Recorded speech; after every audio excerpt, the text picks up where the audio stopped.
I never saw armed combat. My war wasn't in Iraq or Afghanistan. My war was the war on drugs. I was deployed to Colombia to combat drug cartels.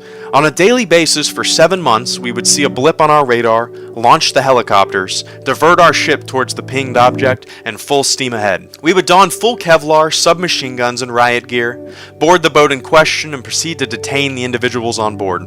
This happened on a daily basis, and every single time the vessel we searched would end up being a fishing vessel. We would dig through their cargo, toss their caught fish on the deck at the mercy of the South American sun, and look for the invisible drugs we were ordered to find. Our average time for subduing these fishermen was 8 hours. 8 hours of wasting theirs and our time. Out of the countless instances that we did this, we only found one stash of cocaine. One stash in 7 months of doing this all day and all night. The men we took into custody weren't the head honchos of the operation. They were simpletons, out to support their family with no geopolitical wants or needs. They were the fall guys, desperate to feed their family, and desperate times call for desperate employment. Of course, when we returned to port, media cameras were ready to take their photo op and portray this as a valuable use of military resources. The American people are being duped. Their tax dollars are going to fund a non-winnable, pointless conflict against an invisible enemy whose sole purpose is continuing their business for profit. We're not putting a dent in their operations. We're not even scratching an inch out of their concrete block.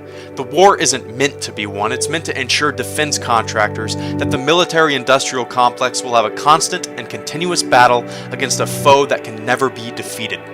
An audio-video cable from Lockheed Martin costs $17,000. $17,000 for the same type of cable you could pick up at Radio Shack for $10. This fact should come as no surprise for those of you who know about defense contractors. But for those of you who are astonished by these numbers, or are hearing this for the first time, you need to start paying attention. Politicians talk about gutting money for schools, cops, firefighters, and other hard-working federal employees and institutions that have a valuable effect on the well-being of American communities, while at the same time giving Lockheed Martin $17 billion a year, Northrop Grumman $10 billion a year, and the list of defense contractors go on and on with seemingly no end. On January 17, 1961, President Dwight D. Eisenhower sat down in front of the television camera to give his farewell address to the nation. He warned the American public of a growing private sector arms industry and labeled it as the military-industrial complex. In the councils of government, we must guard against the acquisition of unwarranted influence, whether sought or unsought, by the military-industrial complex. Organization today bears little relation to that known of any of my predecessors in peacetime, or indeed by the fighting men of World War II or Korea. We must never let the weight of this combination endanger our liberties or democratic processes. Only an alert and knowledgeable citizenry can compel the proper meshing of the huge industrial and military machinery of defense with our peaceful methods and goals, so that security and liberty may prosper together. Eisenhower's worry was that the power of this industry would eventually dictate and control America's foreign policy, and war would be a product of business, making those in the arms industry wealthy at the expense of conflict that would cost American lives. A president leaving office has a multitude of topics he could discuss of varying importance in his farewell address, and President Eisenhower saw the military-industrial complex as the most important concern to bring to the attention of the American people.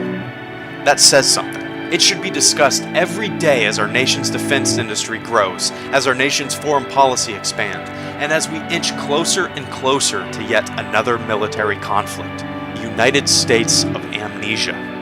People are so quick to forget. People raise their flags with dead eyes and dismiss the most patriotic thing an American can do: ask questions. No single political party or politician is to blame. The blame falls on the average American citizen. Go to school, go to work, come home, microwave dinner, watch football, repeat. Ignorance breeds rhetoric. Rhetoric breeds bootlickers.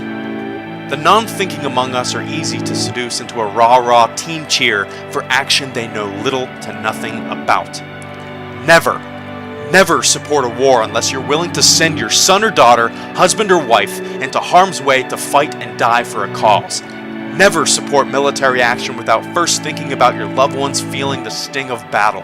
If you have nothing to lose or sacrifice by supporting a conflict, shut your mouth, sit down, and have an inner monologue about why you support action in the first place.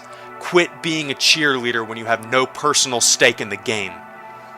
The men and women that are willing to step up to defend our nation deserve our utmost gratitude. They are a gift. They are a beacon of self-sacrifice and should be touted as heroes. The least we can do for them is ensure that we never send them into harm's way without first justifying the cause. What has happened in the last decade is fucking criminal.